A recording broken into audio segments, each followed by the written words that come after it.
परमेश घर झगडा बनाउने पनि तिमी नै हौ, मान्छेको कुरा नभनेको कुरा लगाउने पनि तिमी नै हौ।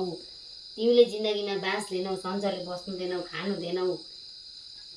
एकछिन है परमेश्वर, घर बिगार्ने पनि तिमी नै हौ, सफार्ने पनि तिमी नै हौ। घरिघरि कस्ता मेसेज पठाउँछौ, लगाउने मेसेज लाउने पनि तिमी नै हौ। शान्तिले एक छाक भात खाना पनि दिनौ तिमीले नै हौ।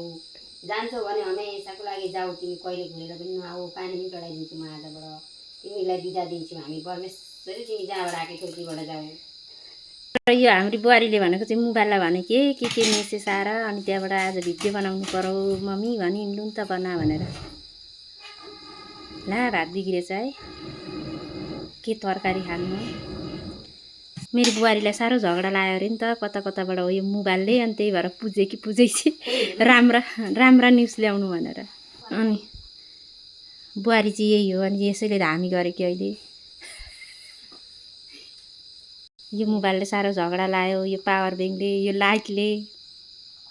ल त सब्सक्राइब गर्न चाहिँ नभुल्नु होला। यो मनोरञ्जन हो के मनोरञ्जन, अलिकति तनाव भएर पनि गरेका हौँ गर्न त, अब त्यस्तै छ।